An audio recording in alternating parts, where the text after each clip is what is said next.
Hi friends, I am Amrish Yadav और मैं आपका वेलकम करता हूं अपने यूके पॉइंट में। और आज मैं आप लोगों के लिए लेकर आऊँ 8th क्लास का ऐसा इंपॉर्टेंट चैप्टर जो आपको 10th क्लास में बहुत सारी नॉलेज प्रोवाइड करेगा। देन हम बात करते हैं, चैप्टर का नाम है chemical effect of electric current, जिसका पहला पॉइंट है इलेक्ट्रिक करंट। इलेक्ट्रिक करंट क्या होता है? तो सबसे पहले हम बात करते हैं इलेक्ट्रिक करंट की। इलेक्ट्रिक करंट क्या होता है? The flow of charge through a metallic wire is called electric current. ये सिंपल सी बात है कि यार इलेक्ट्रॉन्स फ्लो कर रहे हैं, इलेक्ट्रॉन्स अगर फ्लो कर रहे हैं किसी वायर से तो वो हमारे पास क्या कहलाएगा? इलेक्ट्रिक करंट कहलाएगा। देन हम बात करते हैं इंटेंसिटी ऑफ इलेक्ट्रिक करंट क्या होती है। इंटेंसिटी क्या होती है?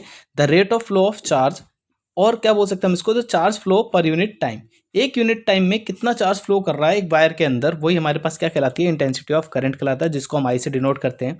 और इसके लिए फॉर्मूला होता है क्यू अपॉन टी। यहाँ पे क्यू क्या होता है? चार्ज होता है, और टी क्या होता है? टाइम होता है। देन हम बात करते हैं करंट की जो ऐसा यूनिट होती है एम्पियर, चार्ज की जो ऐसा यूनिट होती है कुलाम, और जो टाइम की ऐसा यूनिट होती है वो सेकंड। ये हमारे पास यूनिट्स होती हैं कुछ जो यूज़ करी जाती हैं। देन हम बात करते हैं कि जब हम लोग जब भी इलेक्ट्रिक अप्लायंसेस को टच करते हैं अपने गीले हाथों से, जब हम किसी इलेक्ट्रिकल अप्लायंसेस को टच करते हैं तो हमें एक इलेक्ट्रिक शॉक लगता है। वो शॉक क्यों लगता है? तो उसका रीज़न क्या है कि हमारी बॉडी के अंदर खूब सारे केमिकल्स हैं। हमारी बॉडी में क्या होता है? केमिकल रिएक्शंस होती रहती हैं। हमारी बॉडी के अंदर आयंस होते हैं, सोडियम आयन होता है, पोटेशियम आयन होता है, मैग्नीशियम आयन, काफ़ी आयंस हमारी बॉडी के अंदर ऑलरेडी प्रेजेंट रहते हैं with water.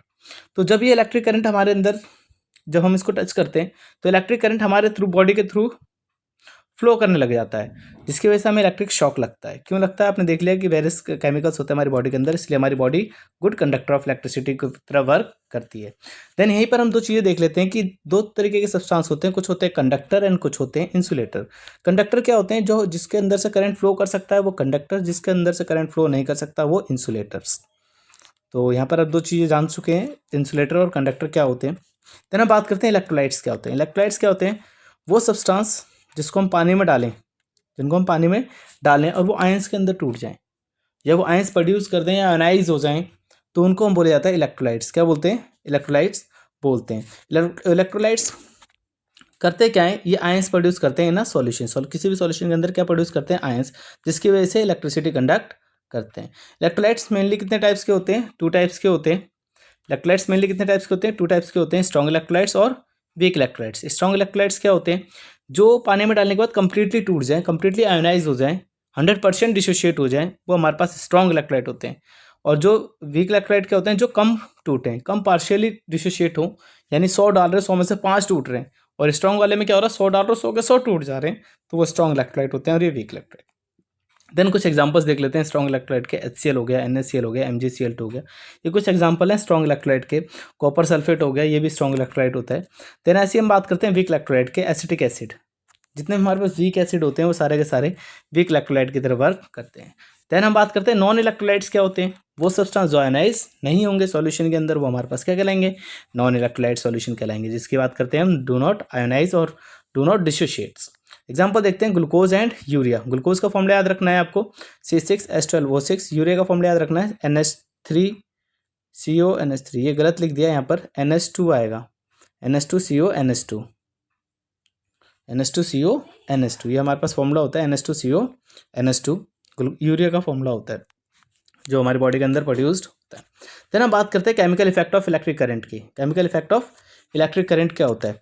The concentrated mass of electrons moving along a wire. किसी भी वायर के थ्रू जब जितने भी नंबर ऑफ इलेक्ट्रॉन्स मूव कर रहे होते हैं उनके पास एनर्जी होती है, वही एनर्जी क्या करती है? वर्क डन करती है, और वही वर्क डन किसी न किसी फॉर्मेट में स्टोर होता है, वही वर्क डन किसी न किसी फॉर्मेट में स्टोर होता है, ध्यान रहेगा। देन अब वो जो वर्क डन हुआ है वो वर्क डन किस फॉर्मेट में चेंज हो जाता है, किस फॉर्म में चेंज होता है? क्योंकि आपको पता है एनर्जी है, एनर्जी खत्म नहीं होती। Energy can neither be created nor be destroyed, it can change from one form to another form. एक फॉर्म से दूसरे फॉर्म में चेंज होती है, जिसको हम बोलते हैं एनर्जी का कंजर्वेशन लॉ ऑफ एनर्जी। क्या बोलते हैं? Conservation law of energy. Then हम बात करते हैं यहाँ पर जो एनर्जी कन्वर्ट हो रही है वो लाइट एनर्जी में हो सकती है, साउंड एनर्जी में हो सकती है, केमिकल एनर्जी में हो सकती है, another various forms of energy में कन्वर्ट हो सकती है। देन हम बात करते हैं कि यहाँ पर जो केमिकल एनर्जी है, केमिकल एनर्जी में जब इलेक्ट्रिसिटी का यूज़ कर रहे हैं तो वो किस फॉर्मेट में करते हैं? तो जब भी हम कोई केमिकल रिएक्शन प्रोसीड कर रहे हो with the help of electricity, तो उसको बोला जाता है केमिकल इफेक्ट ऑफ इलेक्ट्रिसिटी, जिसमें इलेक्ट्रॉन्स का बहुत बड़ा रोल प्ले होता है। जैसे सबसे पहला एग्जांपल है केमिकल इफेक्ट का इलेक्ट्रोलाइसिस। इलेक्ट्रोलाइसिस देखते हैं, जब हम लोग क्या कर रहे हो कि किसी कंपाउंड को डिकम्पोज कर रहे हो with the help of electricity, जब उसमें हम लोग उसको सॉल्यूशन में डालने के बाद क्या पास कर रहे हैं, इलेक्ट्रिसिटी पास कर रहे हैं, तो उसका डिकम्पोजिशन हो चुका होगा पानी के अंदर डालते ही। अब उसके जो आयंस हैं वो मूव करेंगे टुवर्ड्स द इलेक्ट्रोड्स, और इसी प्रोसेस को हम लोग क्या बोलते हैं, इलेक्ट्रोलाइसिस बोलते हैं।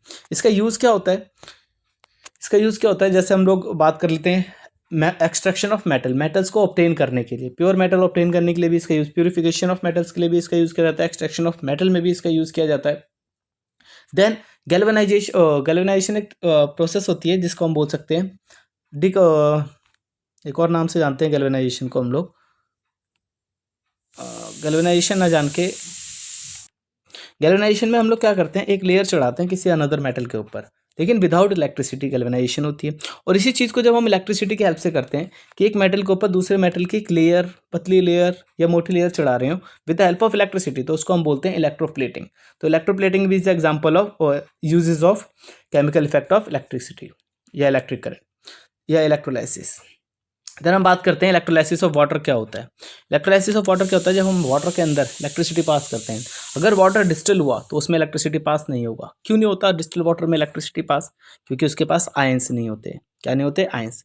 अगर उसके अंदर थोड़े से भी आयंस हैं, स्मॉल अमाउंट ऑफ आयंस हैं, तब भी वो इलेक्ट्रिसिटी कंडक्ट करता है। जैसे take tap water electricity conduct करता है। क्यों करता है? क्योंकि टैप वाटर में क्या होते हैं, आयंस होते हैं, और आयंस इलेक्ट्रिसिटी कंडक्ट करते हैं। तो सिंपल सी बात है कि चाहे टैप वाटर हो या नॉर्मल डिस्टिल वाटर में अगर हम थोड़े से आयन डाल दें, NaCl डाल दें, नमक डाल दें थोड़ा सा, अगर उसके अंदर इलेक्ट्रिसिटी पास करेंगे तो इलेक्ट्रिसिटी लगेगा। लेकिन अगर डिस्टिल वाटर में इलेक्ट्रिसिटी पास करने की सोचोगे तो इलेक्ट्रिसिटी पास नहीं होगी। देन हम बात करते हैं जब डिसोसिएशन करा हमने वाटर का, तो दो गैसेस बनी, एक हाइड्रोजन गैस बना और एक ऑक्सीजन गैस बना। हाइड्रोजन गैस आपको पता है कहाँ पे प्रोड्यूस होता है, कैथोड पे प्रोड्यूस होता है, और एनोड पे कौन सा गैस प्रोड्यूस होता है, ऑक्सीजन गैस। इसमें मेन सोचने वाली बात क्या है कि जब हाइड्रोजन गैस प्रोड्यूस होता है ये डबल अमाउंट में प्रोड्यूस होता है देन ऑक्सीजन के डबल अमाउंट में प्रोड्यूस होता है कौन, हाइड्रोजन। क्यों? क्योंकि एक मॉलिक्यूल ऑफ वाटर के अंदर दो हाइड्रोजन होते हैं और एक ऑक्सीजन होता है, इसलिए इसका अमाउंट डबल होता है। देन हम बात करते हैं इसके कुछ रेशो की।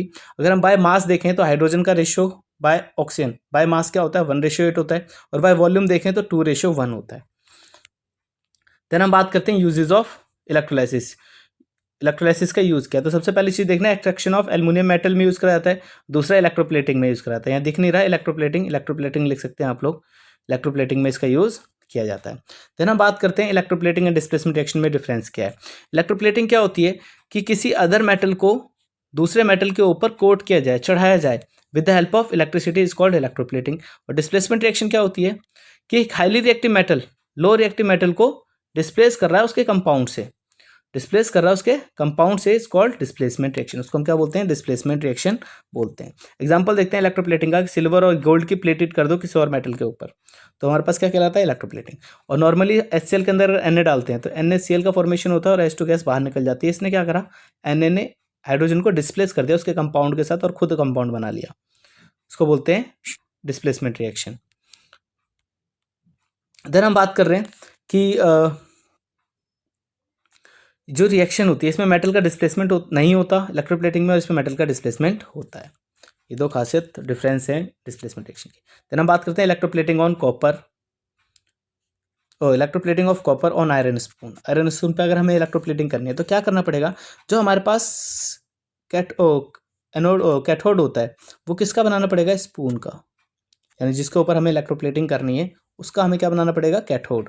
और एनोड किसका बनाना पड़ेगा, जिससे हमें इलेक्ट्रोप्लेटिंग करानी है, यानी जिसकी लेयर चढ़ानी है उसको हमें क्या बनाना पड़ेगा, एनोड, और जिसके ऊपर लेयर चढ़ानी है उसको हमें बनाना पड़ेगा कैथोड यानी नेगेटिवली चार्ज, एनोड यानी पॉजिटिवली चार्ज बनाना पड़ेगा। अब एक सॉल्यूशन रखेंगे वाटर का, और इसमें जो सॉल्यूशन डालेंगे उसी सॉल्ट का सॉल्यूशन डालेंगे, सल्फेट डालेंगे, जिसका हम इलेक्ट्रोप्लेटिंग कर रहे हैं, यानी कॉपर की कर रहे हैं तो कॉपर सल्फेट इसके अंदर सॉल्यूशन डाल देंगे। अब जैसे हम इसमें इलेक्ट्रिसिटी पास करेंगे, जैसे हम इसके अंदर इलेक्ट्रिसिटी पास करते हैं तो क्या होता है कि कॉपर आयंस रिलीज होते हैं एनोड से, कॉपर आयंस रिलीज होंगे इस एनोड से और किसके की तरफ मूव करने लग जाएंगे, स्पून की तरफ, और स्पून के ऊपर जाके डिपॉजिट होने लग जाएंगे, अब ये कितना डिपॉजिट होगा, कितना कम डिपॉजिट होगा, कितना ज़्यादा डिपॉजिट होगा, ये डिपेंड करता है किसके ऊपर, इलेक्ट्रिसिटी के ऊपर। कि इलेक्ट्रिसिटी की पावर कितनी है, इलेक्ट्रिसिटी की पावर कितनी है और इलेक्ट्रिसिटी कितनी देर तक फ्लो की जा रही है। इस लॉ को बोला जाता है फ्रेडे लॉ ऑफ इलेक्ट्रोलाइसिस। ठीक है, इस तरीके से हमारी कोटिंग हो जाती है आयरन स्पून के ऊपर। Thank you. ये चैप्टर यहीं ख़त्म होता है आपका। नेक्स्ट चैप्टर के लिए अगली वीडियो देखना ना भूलें। Thank you.